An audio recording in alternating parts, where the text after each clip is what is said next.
Welcome everyone. तो अब हम अमाइंस चैप्टर खत्म करके अगले चैप्टर की तैयारी कर रहे हैं जिसका नाम क्या है, DNF block element. I know बहुत सारे ऐसे बच्चे जिन्हें ये चैप्टर बहुत ही बोरिंग लगता है बिकॉज दे थिंक कि ये चैप्टर को बहुत मगअप करना पड़ता है। ठीक है, तो मेरी ये गारंटी है, तुम बस ये वीडियो देखो, इसमें तुम्हें जैसी चीजें समझाई जा रही है तुम्हें बस पहले चीजों को समझना है। ठीक है, उसके बाद क्या है, तुम अगर हल्का सा भी रिवीजन करते हो तो ये चैप्टर बहुत अच्छे से समझ आ जाएगा एंड यकीन मानो ये चैप्टर अच्छा लगने लगेगा। ठीक है, so let's start a video. अब देखो, डीएनएफ ब्लॉक एलिमेंट में आज इस वीडियो में हम पर्टिकुलरली पहले किस चीज को पढ़ेंगे, इंट्रोडक्शन। और उस इंट्रोडक्शन में पहले क्या चीज आएगा, electronic configuration, atomic and ionic radii. ठीक है, ये चीजें आज हमें पढ़नी है। मैं ये भी कर सकती थी कि मैं यहाँ पे जितने भी सीरीज है D block and F block के वो लिख के तुम्हें इलेक्ट्रॉनिक कॉन्फ़िगरेशन दिखा देती, बोल देती कि अच्छा देख लो समझ लो। ठीक है, लेकिन मैं तुम लोगों को एक सिंपल बहुत easiest way of writing electronic configuration बताऊंगी जिससे तुम्हारा क्या है, चाहे तुम्हें कोई भी नंबर का इलेक्ट्रॉनिक कॉन्फ़िगरेशन लिखना हो, कोई भी नंबर हो, चाहे वो तुम्हें अगर कोई तुम्हें बोलता है कि 100 कोई एलिमेंट है उसका एटॉमिक नंबर 100 है, उसका इलेक्ट्रॉनिक कॉन्फ़िगरेशन लिखो, तो वो भी तुम with in a few seconds तुम वो लिख सकते हो। बस ये है कि उसके लिए तुम्हें तुम्हारा कुछ बेसिक बात है, कुछ बेस है जो तैयार होना चाहिए, जो कि मैं तुम लोग को आज बताऊंगी। तो बस पहले वो चीज सुनो, उसके बाद इलेक्ट्रॉनिक कॉन्फ़िगरेशन तुम लोग के लिए बहुत ही हलवा टॉपिक हो जाएगा, इट इज माय गारंटी। ठीक है, तो स्टार्ट करते हैं। सबसे पहले देखो, मैं जो भी इलेक्ट्रॉनिक कॉन्फ़िगरेशन है ना वो डी एन एफ वालों के बीच में ही बात करूंगी। ठीक है, हम एस और पी के एलिमेंट्स को नहीं लेंगे अभी, हालांकि तुम समझने के बाद तुम किसी का भी कर सकते हो। ठीक है, तो सबसे पहले हम क्या किससे शुरुआत करते हैं, स्कैंडियम से। ठीक है, तुम्हें पता है स्कैंडियम का एटॉमिक नंबर कितना होता है, 21। तो अब अगर कुछ बच्चों के लिए तो 21 का इलेक्ट्रॉनिक कॉन्फ़िगरेशन करना is very easy, but for somebody जिनको बिल्कुल नहीं आता इलेक्ट्रॉनिक कॉन्फ़िगरेशन, उनके लिए 21 भी जैसे आफत जैसी है। ठीक है, तो सबसे पहले तुम जो नोबल गैसेस एलिमेंट होते हैं उनको लिखो। ठीक है, तो अगर वो नहीं पता तो मैं बता देती हूँ, हीलियम, नियॉन, आर्गन, क्रिप्टन, फिर होता है जेनॉन एंड फिर आता है रेडॉन। ठीक है, तो ये क्या है, हमारे एलिमेंट हो गए नोबल गैसेस के। अब क्या करो, तुम इनका एटॉमिक नंबर लिख दो। इसका एटॉमिक नंबर क्या होता है, इसका होता है 2, 10, 18, 36, 54 और फिर क्या आता है 86। ठीक है, अब तुम्हें क्या होता है, इनका शेल नंबर तुम्हें याद होना चाहिए। इनका तुम्हें क्या है, शेल नंबर याद कर लो। अब देखो, इसका शेल नंबर एन की वैल्यू कितनी होती है, 1, इसकी होती है 2, इसकी कितनी होती है 3, ऐसे करके सीरीज में जाओ, 4, 5 एंड देन कम्स 6। ठीक है, ये तुम्हें ये बेसिक चीज तो तुम्हें पता होना चाहिए, मतलब तुम्हें अभी आज के बाद से ये चीज याद कर लेना। ठीक है, अब क्या होता है, तुम्हें इलेक्ट्रॉनिक कॉन्फ़िगरेशन के लिए ना कुछ नॉलेज की जरूरत होती है। वो क्या होती है, वो है हमारा N+L रूल।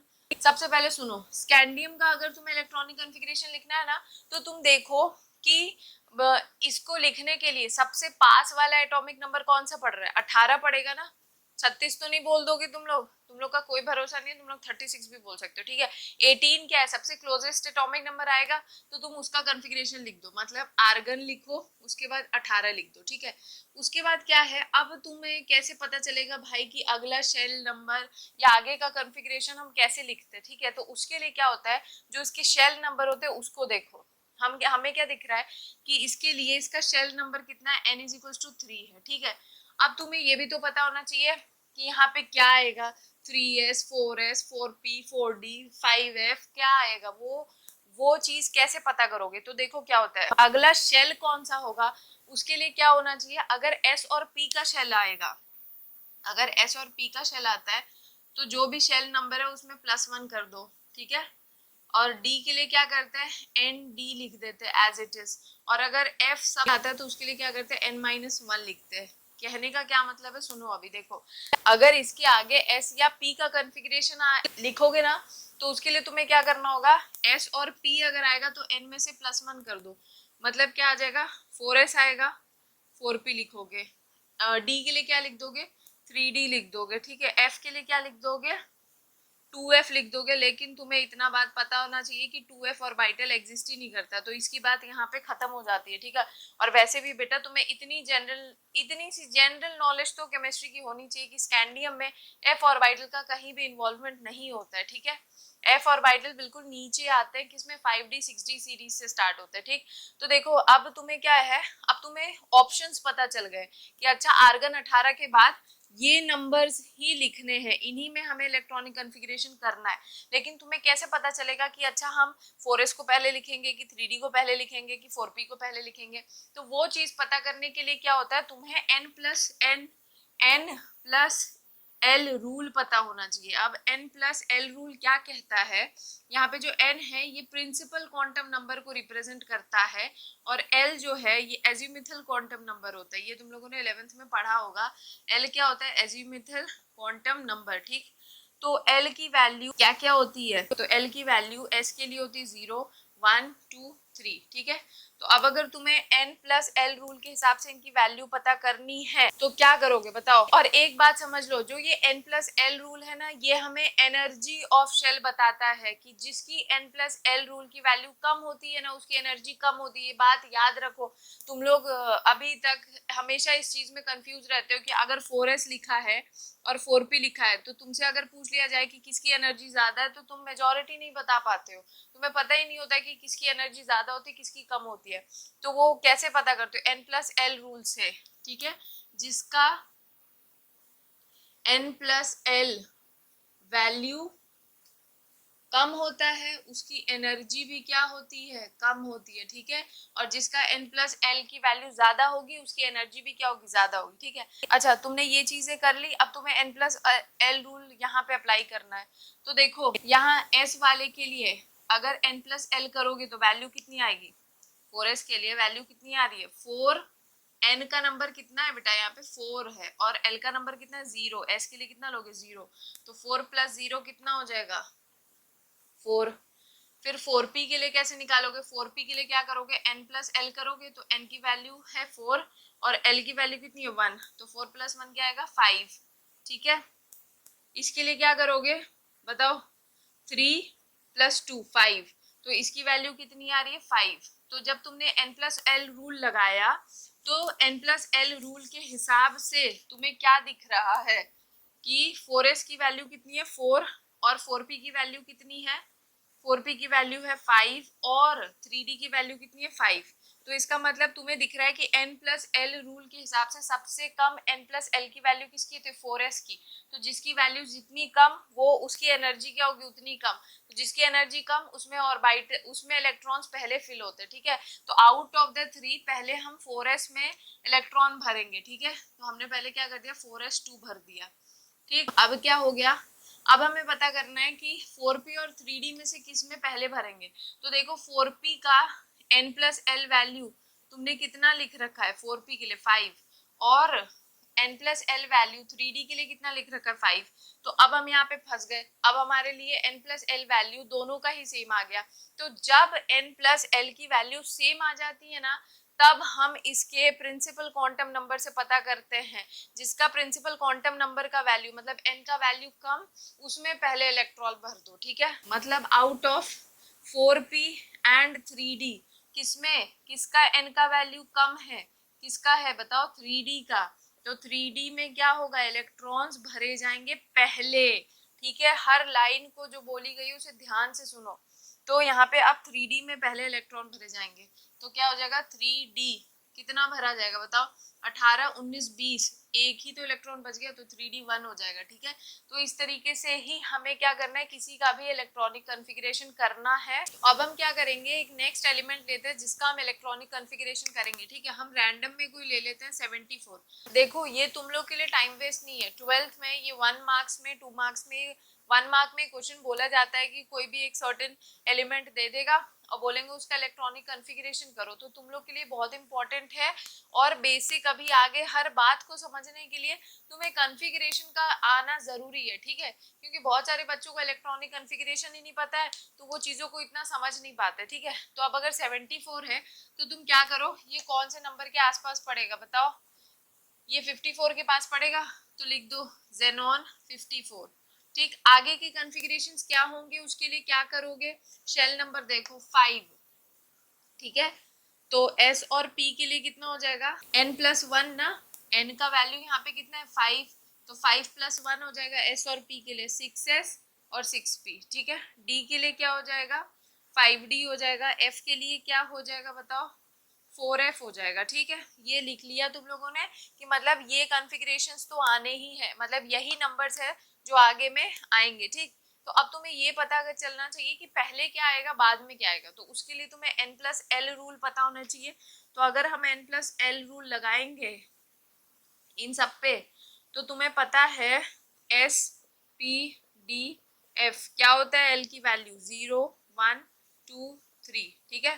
तो इसके लिए क्या हो जाएगा 6+0 6, मतलब 6s का n+l का वैल्यू कितना आता है 6, 6p का कितना आएगा बताओ 6+1 7, फिर क्या आएगा 5d का कितना हो जाएगा 5 6 7 7 आया, ठीक है। इसका कितना हो जाएगा 4 5 6 7, तो 4f का भी कितना आया वैल्यू 7, ठीक है। तो अब तुम्हें पता चल गया n+l रूल के हिसाब से कि जिसका n+l का वैल्यू सबसे कम वो पहले भरा जाएगा, ठीक है। तो पहले इसमें क्या भरेंगे हम 6s 2 भरेंगे, ठीक है। तो हो गया, भर दिया हमने। अब बताओ, अब हमें पता करना है कि 6p 5d 4f इनमें से हम किसको भरेंगे पहले। तो मैंने तुम लोग को बता रखा है कि जब n+l की वैल्यू सेम हो जाएगी तो तुम्हें क्या करना होगा n का वैल्यू देखना होगा, ठीक है। इन तीनों, यही तो तीन हमारे पास ऑप्शन बच गए, तो इन तीनों में से जिसका n का वैल्यू कम होगा उसमें पहले भरेंगे, ठीक है, उसमें पहले भरेंगे। लेकिन ये चीज तुम कब अप्लाई करोगे, जब n+l सेम आता है तब ये चीज अप्लाई होती है, ठीक है। पहले प्रेफरेंस n+l को ही देते हैं। तो दिख रहा है हमें पहले 4f फिल होगा, फिर 5d होगा और फिर 6p होगा, समझ आ रहा है। तो कर लो बस, बहुत इजी है। 6s 2 आ गया, उसके बाद क्या आ जाएगा 4f, f में कितने भरे जाते हैं 14, है ना, 4f 14 हो गया। बताओ यहाँ पे कितना हो गया नंबर, तो जब तुमने 4f 14 भर दिया तो अब यहाँ तक टिल दिस कॉन्फ़िगरेशन कितना हो गया 70 इलेक्ट्रॉन्स भर चुके हैं, 70 भर चुके हैं, बस 4 बचा है, ठीक है। तो 4f के बाद क्या आएगा 5d में फिलिंग होगी, ठीक है। तो 5d में 4 इलेक्ट्रॉन भर जाएंगे, समझ आया। तो इस तरीके से हमें किसी का भी इलेक्ट्रॉनिक कॉन्फ़िगरेशन करना है। तुमने देखा 74 तुम्हें दिया है तो तुमने कितना इजीली कर दिया, क्या होगा जिनॉन 54 6s 2 4f 14 5d 4, ठीक है। तो ये हमने कॉन्फ़िगरेशन लिख दिया। आई होप यहाँ तक बात समझ आ गई होगी ना। तो मुझे तुम लोगों को एक बात समझानी है कि बहुत से ऐसे बच्चे होते हैं, जैसे कि मैं क्या कहना चाह रही हूँ मैं बता रही हूँ। जैसे अब यही कॉन्फ़िगरेशन है स्कैंडियम का, ठीक है। तो स्कैंडियम का जो कॉन्फ़िगरेशन है ना, मैं उसे ऐसे लिख दूं, आर्गन 18 3d 1 4s 2। तो बहुत से बच्चे ना कंफ्यूज हो जाते हैं। जैसे इसी 74 का अगर मैं ऐसे लिख दूं, जेनॉन 54 क्या हो जाएगा, पहले मैं लिखूंगी 4f 14 5d 4 और क्या लिखूंगी 6s 2। तो बहुत से बच्चे कंफ्यूज हो जाएंगे। अब जब इलेक्ट्रॉनिक कॉन्फ़िगरेशन वो अच्छे से सीख लेंगे तो वो उन्हें इस चीज का कंफ्यूजन होगा कि भाई अभी तो हमने पढ़ा था कि सबसे आखिरी में हमने इलेक्ट्रॉन किस में भरा 5d में, तो हमने इसको बीच में क्यों लिख दिया और 4f को ऐसे सबसे पहले लिखा है, इसको सबसे बाद में। तो देखो ये ना किसके बेसिस पे लिखा जाता है, ये शेल नंबर, ये प्रिंसिपल क्वांटम नंबर को देख के लिखा जाता है, ठीक है। मतलब बस ये एक ऑर्डर में लिखा गया है, ये मत समझो कि ऊपर का चीज अलग है, ये हमने सही लिखा तो ये मैंने गलती से लिख दिया, ऐसा कुछ नहीं है। बस ये तुम्हें क्या करना है, ये जो नंबर है आगे की, ये जो नंबर है ये प्रिंसिपल क्वांटम नंबर को रिप्रेजेंट करते हैं ना, तो मतलब ये शेल नंबर को रिप्रेजेंट करते हैं। तो भाई अगर कोई एटम है और उसके पास अगर ऐसे ऐसे शेल प्रेजेंट है, तो एक बात बताओ सबसे पहला शेल कौन सा आएगा, सबसे पहला क्या छठा आ जाएगा, नहीं। वो एनर्जी का कंसेप्ट अलग है, एनर्जी इन तीनों में से किसकी हाई है किसकी लो है वो तुम n+l से निकाल लेना अब से। लेकिन भाई शेल नंबर के हिसाब से पहले तो क्या आएगा, पहले 4f आएगा, फिर 5d आएगा और फिर क्या आएगा 6s आएगा, ठीक है। इस तरीके से ये शेल के अरेंजमेंट है, इसीलिए हम इसको इस ऑर्डर में लिखते हैं, ठीक है। तो आई होप अब जो भी तुम्हारा पॉइंट है इलेक्ट्रॉनिक कॉन्फ़िगरेशन को लेके वो बहुत अच्छे से क्लियर हो गया होगा।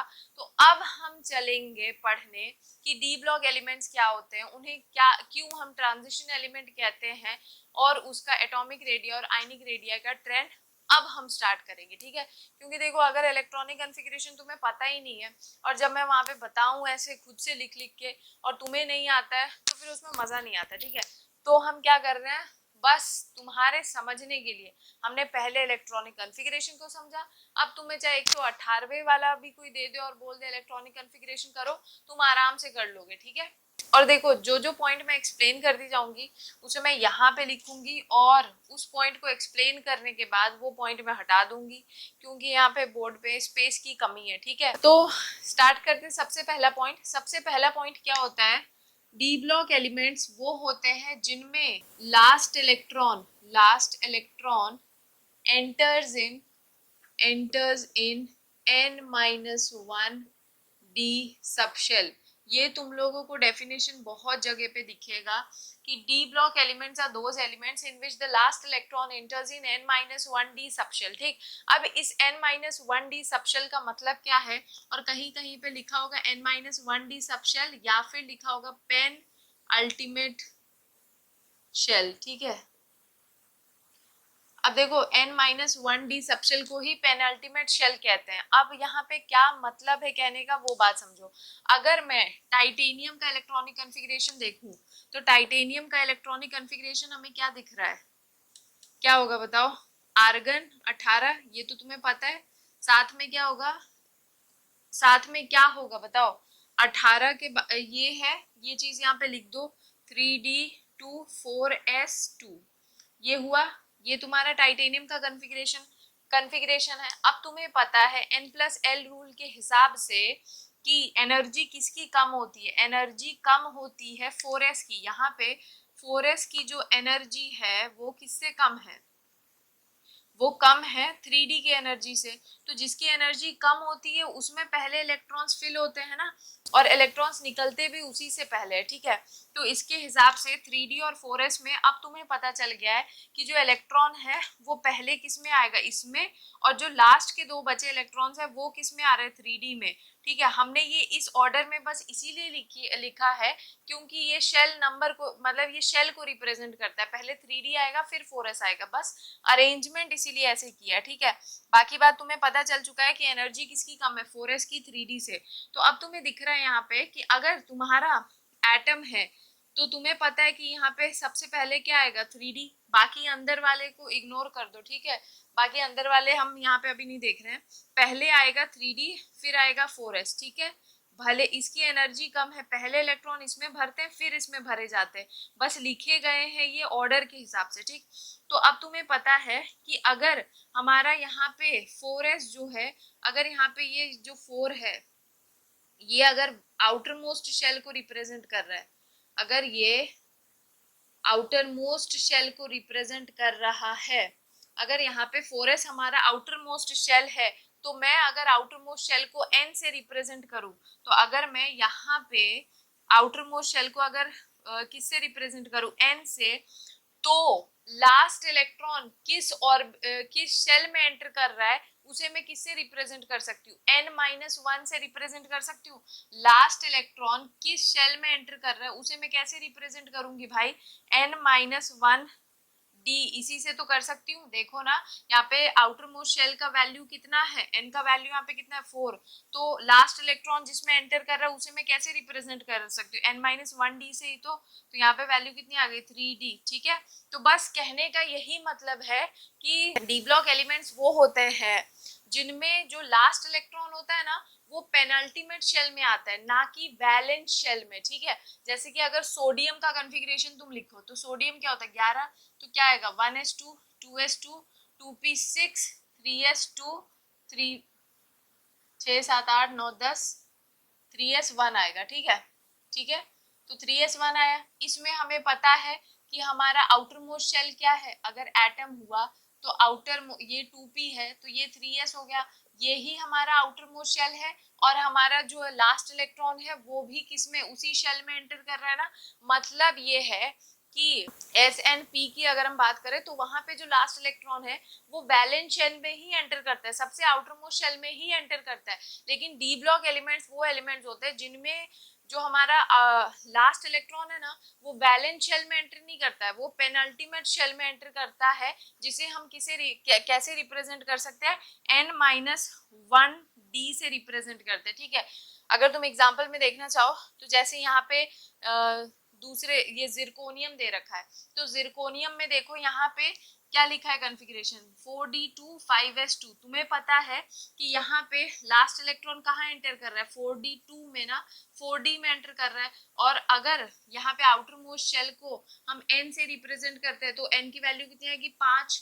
तो लास्ट इलेक्ट्रॉन किस में एंटर कर रहा है उसे हम कैसे रिप्रेजेंट करेंगे, n-1 से ही तो करोगे, तभी तो 4d वैल्यू आएगी। तो बस डी ब्लॉक एलिमेंट्स वैसे एलिमेंट्स होते हैं जिन्हें हम क्या बोलते हैं, जिनका लास्ट इलेक्ट्रॉन किस में एंटर करेगा, n-1d सबशेल में। आई होप आज ये पॉइंट तुम लोग का क्लियर हो गया होगा। ठीक है, तो क्योंकि अब ये पॉइंट क्लियर है तो अब हम नेक्स्ट पॉइंट पे पहुंचते हैं। ठीक है, सॉरी वो मिटा दिया। अब देखो हमारा लास्ट पॉइंट, मतलब लास्ट पॉइंट नहीं, नेक्स्ट पॉइंट ये है कि जो डी ब्लॉक एलिमेंट्स होते हैं ना इन्हें हम ट्रांजिशन एलिमेंट भी कहते हैं। इन्हें हम क्या बोलते हैं, ट्रांजिशन एलिमेंट, ट्रांजिशन एलिमेंट भी कहा जाता है। ठीक है, अब इन्हें ट्रांजिशन क्यों कहा जाता है समझो। ये क्योंकि जैसे तुम लोग को पता है ना पीरियोडिक टेबल कैसा होता है, पीरियोडिक टेबल में यहाँ पे एक्सट्रीम लेफ्ट पे एस ब्लॉक होते हैं, फिर यहाँ पे बीच में तुम्हें डब्बा दिखेगा वो होता है डी ब्लॉक होता है, और एक्सट्रीम राइट में क्या होता है, पी ब्लॉक प्रेजेंट होता है, और यहाँ सबसे नीचे क्या होता है, एफ ब्लॉक प्रेजेंट होता है। ठीक है, तो ये एस है ये पी है, तो डी ब्लॉक जो होता है ना एस और पी के बीच में प्रेजेंट होता है। और ऐसा देखा भी गया है कि जो डी ब्लॉक एलिमेंट्स की प्रॉपर्टीज होती है ना that is in transition between S and P, उसकी जो प्रॉपर्टी होती है वो कुछ एस से भी रिजेंबल करती है, कुछ पी से भी रिजेंबल करती है, तो इसी वजह से भी इसे हम क्या बोलते हैं, ट्रांजिशन एलिमेंट। ठीक है, because they show properties in between S and P. ठीक है, तो आई होप ये वाला पॉइंट क्लियर हो गया होगा। ठीक है, अब देखो जो डी ब्लॉक एलिमेंट होता है ना वो ग्रुप 3 से लेके ग्रुप 12 तक लाई करता है। ठीक है, ग्रुप 3 से लेके ग्रुप 12 तक डी ब्लॉक एलिमेंट्स आते हैं। देखो तो ट्रांजिशन एलिमेंट इसे क्यों कहते हैं ये तुम लोग समझ चुके हो। अब तुम्हें ये बात समझनी है कि लास्ट इलेक्ट्रॉन जिस ऑर्बिटल में जाता है उसके बेसिस पे यहाँ पे 4 सीरीज प्रेजेंट होती है। ठीक है, लास्ट इलेक्ट्रॉन जिसमें जिस ऑर्बिट में एंटर करेगा, जिस ऑर्बिट में एंटर करेगा उसके बेसिस पे इसके पास 4 सीरीज होती है। ठीक है, उसके बेसिस के पे इसके पास 4 सीरीज होती है, और वो कौन कौन सी सीरीज है, 3D series, 4D series, 5D series और 6D सीरीज। अगर तुम देखो तो 3D सीरीज में ना लास्ट इलेक्ट्रॉन किस में एंटर कर, 3D सीरीज में तुम्हें दिखेगा कि लास्ट इलेक्ट्रॉन किस में एंटर कर रहा है, 3D में। सब में देखो, सब में लास्ट इलेक्ट्रॉन 3D में एंटर कर रहा है। फिर यहाँ पे दिख रहा होगा तुम्हें इसमें सारे लास्ट इलेक्ट्रॉन किस में एंटर कर रहे हैं, 4D में। तो जिस ऑर्बिटल में एंटर करता है ना डी ब्लॉक के एलिमेंट्स के इलेक्ट्रॉन, उसके बेसिस पे हम डी ब्लॉक एलिमेंट्स को 4 सीरीज में डिवाइड करते हैं, 3D series, 4D series, 5D series and 6D series. ठीक है, इतनी बातें अगर तुम लोगों ने समझ ली है तो वेल एंड गुड। अब देखो एक बात ये है कि जो हमारा 3D सीरीज होता है ना वो 4th पीरियड में लाई करता है। ठीक है, तुम लोगों को पता है ना पीरियोडिक टेबल में 7 पीरियड होते हैं, तो चौथे पीरियड से हमारा डी ब्लॉक एलिमेंट स्टार्ट होता है। चौथे पीरियड में चौथा 3D सीरीज जो है 4th पीरियड में लाई करता है, 4D जो है वो 5th पीरियड में लाई करता है, ऐसे ही 5D किस में करेगा, 6th पीरियड में, और ये किस में लाई करता है, 7th पीरियड में। ठीक है, तो देखो अभी तक तुम लोगों ने जो भी मैंने बताया वो समझ लिया होगा, और देखो जो भी चीज बताई जा रही है ना उसे लिख लो। मैं यहाँ पे पहले से लिख रही हूँ या फिर उस चीज को हटा इसलिए दे रही हूँ क्योंकि बेटा स्पेस की कमी है, और अगर हर चीज मैं यहाँ पे लिखती चलूँ तो बहुत टाइम का वेस्टेज होगा। समझाते समझाने में ही ये वीडियो इतनी लंबी हो जाती है, तो देखो तुम्हें जो जो चीजें समझ आ रही है ना, तुम वीडियो को पॉज करो, वहीं पे जो चीज तुम्हें दिख रहा है वो उसे कॉपी कर लो, ठीक है। क्योंकि तुम लोगों को अपना थ्योरेटिकल पोर्शन बहुत स्ट्रॉन्ग करना है, ठीक है। क्योंकि तुम्हें 12th का जो बोर्ड है उसमें सब्जेक्टिव पेपर आएगा ना, तो तुम्हें लिखना भी है। तो जो चीजें यहाँ पे पॉइंट्स दिखाई जा रही है उन्हें कॉपी कर लिया करो, और जो एक्सप्लेनेशन है उसे भी कॉपी करो, ठीक है। तो अब देखो यहाँ पे एक बेहतरीन डेफिनेशन आता है डी ब्लॉक एलिमेंट्स का, कि ये वो एलिमेंट्स होते हैं जिनके पास इनकम्प्लीटली फिल्ड डी ऑर्बिटल्स होने चाहिए। हम किसी भी एलिमेंट को डी ब्लॉक एलिमेंट तभी कहेंगे जब उसके पास उसका जो डी ऑर्बिटल है वो इनकम्प्लीट होना चाहिए। अगर वो कंप्लीट हो गया तो फिर हम उसे डी ब्लॉक एलिमेंट नहीं कहेंगे, ठीक है। कहने का ये मतलब है, तुम्हें पता है ना डी में कितने ऑर्बिटल होते हैं, 1 2 3 4 5 होते हैं। 5 में मतलब ये हमेशा खाली ही होने चाहिए। मतलब अगर ये 10 के 10 भर गए ना, तो तुम उस पर्टिकुलर एलिमेंट को डी ब्लॉक एलिमेंट नहीं कहोगे, ठीक है, नहीं कहोगे, ये बात समझ लो। D block elements are those which have incompletely filled D orbitals. अब उसके आगे की लाइन सुनो क्या है, इन देयर ग्राउंड स्टेट या फिर in the most common oxidation state. मतलब ये है कि उनके पास इनकम्प्लीटली फिल्ड डी ऑर्बिटल होना चाहिए, या तो जनरल में, जैसे जनरली तुम उसका इलेक्ट्रॉनिक कॉन्फ़िगरेशन लिख रहे हो तो तुम्हें उसका जो डी ऑर्बिटल है वो तुम्हें खाली दिखना चाहिए। अगर तुम्हें भरा दिख रहा है तो वो अपना कोई भी कॉमन ऑक्सीडेशन स्टेट, जैसे कि किसी भी कॉमन ऑक्सीडेशन स्टेट में अगर वो एग्जिस्ट करता है तो वो उस कॉमन ऑक्सीडेशन स्टेट में अपने डी ऑर्बिटल को खाली रखे। मतलब कोई तो शर्त हो जिसमें वो अपने डी ऑर्बिटल को खाली रखे, ठीक है। अगर अभी नई बात समझ आ रही है तो सुनो, समझ आ जाएगा। जैसे देखो, अगर स्कैंडियम में देखोगे तो 3D1 है, बाकी सोचो पूरे के चार चार पूरा ऑर्बिट खाली है ना। इसमें 3D2 है, 3D3 है, 3D5 है, 3D5 है, 3D6 है, 3D7, 3D8। तो यहाँ तक मतलब मैं अभी सिर्फ 3D सीरीज को समझा रही हूँ। तो इन सब के पास तुम्हें दिख रहा है कि इनके डी ऑर्बिटल क्या है, खाली है। तो जिसका डी ऑर्बिटल खाली होगा ना, हम उसे क्या बोलते हैं, क्या बोलोगे तुम उसे, डी ब्लॉक एलिमेंट, ठीक है। अब देखो ये क्वेश्चन यहाँ पे लिखा है, copper atom has completely filled D orbital. अगर तुम कॉपर को देखोगे तो कॉपर का जो डी ऑर्बिटल है वो उसमें 10 के 10 इलेक्ट्रॉन्स भरे, लेकिन फिर भी हम उसे क्या करते हैं, yet it is regarded as transition element. फिर भी तुम उसे ट्रांजिशन एलिमेंट का दर्जा देते हो और उसे उस जगह पे रखते हो। ऐसा क्यों? तो देखो क्या है, मैंने क्या बोला था, या तो वो अपने ग्राउंड स्टेट कॉन्फ़िगरेशन में डी ऑर्बिट को खाली रखे। अगर ग्राउंड स्टेट कॉन्फ़िगरेशन में अपने डी ऑर्बिट को खाली नहीं रख रहा है तो किसी कॉमन ऑक्सीडेशन स्टेट में तो खाली रखे। जैसे कि ये है, कॉपर भले ही यहाँ पे 3D10 दिखा रहा है, लेकिन अगर कॉपर का सबसे कॉमन ऑक्सीडेशन स्टेट देखोगे, कॉमन ऑक्सीडेशन स्टेट कॉपर का देखे होगा ना, कॉपर +2 के फॉर्म में एग्जिस्ट करता है। तो अगर कॉपर +2 के फॉर्म में एग्जिस्ट करेगा तो बताओ, दो इलेक्ट्रॉन्स निकलेंगे। दो इलेक्ट्रॉन्स कहाँ से निकलेंगे, एक 4s से निकलेंगे, क्योंकि 4s की एनर्जी कम है तो पहले 4s से निकलेंगे, फिर 3D10 से एक इलेक्ट्रॉन निकलेगा। तो अब कॉन्फ़िगरेशन क्या हो जाएगा, 3D9 4s 0, ठीक है। तो तुम्हें दिख गया ना, कॉपर इसी तुम्हें दिखा ना यहाँ पे कि इसने अपने कॉमन ऑक्सीडेशन स्टेट में तो अपने डी ऑर्बिटल को खाली कर दिया ना। इसी वजह से हम इसे क्या करते हैं, डी ब्लॉक एलिमेंट की कैटेगरी में रखते हैं। अब ये बात समझ आ गई होगी ना भाई, कि कॉपर में तुम्हें दिख रहा है कि उसके पास डी ऑर्बिटल पूरा भरा था, फिर भी हम उसे ट्रांजिशन एलिमेंट कह रहे हैं। रीजन इसका ये है कि भले ही वो अपने उस स्टेट में पूरे ऑर्बिट को इलेक्ट्रॉन से भरे रखे, लेकिन कॉमन ऑक्सीडेशन स्टेट में तो ऑर्बिट को खाली कर रहा है ना, इस वजह से उसे ट्रांजिशन एलिमेंट कहा जाता है, ठीक है। तो ये इंपॉर्टेंट, बहुत ही कतई इंपॉर्टेंट डेफिनेशन है, ठीक है। तुम लोग इसे याद रख लेना, ठीक है। अब एक दूसरा क्वेश्चन है जिंक और सिल्वर पे बेस्ड, तुम उसे सुन लो, वो भी बहुत इंपॉर्टेंट क्वेश्चन। तो देखो ये जो डेफिनेशन है इसके बेसिस पे ना 3 इंपॉर्टेंट क्वेश्चन पूछे ही जाते हैं, ठीक है। जिसमें एक कॉपर वाला मैंने डिस्कस कर दिया, बाकी अब 2 बच गए। दूसरा ये है कि सिल्वर एटम जो होता है ना, उसके पास 4D10 मतलब पूरे के पूरे उसके डी ऑर्बिटल भरे रहते हैं अपने ग्राउंड स्टेट में, फिर भी हम उसे ट्रांजिशन मेटल क्यों कहते हैं, ठीक है। तो सिल्वर कहाँ है हमारा, सिल्वर बताओ क्या होता है, एजी में ना क्या होता है, इसका जो कॉन्फ़िगरेशन है, ये एजी में डी ऑर्बिटल फुल होने के बावजूद भी इसे क्यों बोलोगे तुम, या क्यों कहते हैं कि ये ट्रांजिशन मेटल है। तो इसका आंसर क्या है, देखो एजी जो होता है ना, एजी प्लस और एजी +2 में एग्जिस्ट करता है, ठीक है। तो Ag जब +2 में एग्जिस्ट करता है ना, तो इसका कॉन्फ़िगरेशन क्या हो जाएगा समझो। पहले उसके लिए तुम्हें कॉमन कॉन्फ़िगरेशन लिखना पड़ेगा। इसका क्या होता है कॉन्फ़िगरेशन, 4d10 5s1 होता है, ठीक है। ये होता है इसका आउटर कॉन्फ़िगरेशन, ठीक। तो देखो क्या होता है, Ag जो है वो दो ऑक्सीडेशन स्टेट शो करेगा, Ag+1 और Ag+2।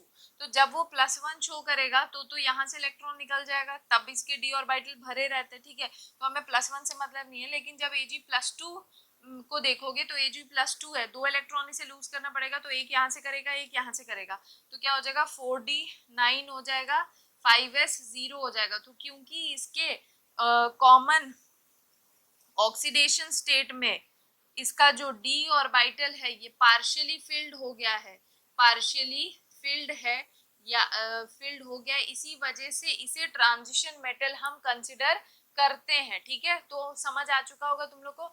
अब एक इंपॉर्टेंट क्वेश्चन पूछा जाता है कि जिंक जो होता है ना वो ट्रांजिशन मेटल नहीं माना जाता है, लेकिन फिर भी उसे यहाँ पे तो रखा दिख रहा है ना तुम्हें, तो भाई बस वो शोभा बढ़ाने के लिए यहाँ पे रखा रहता है।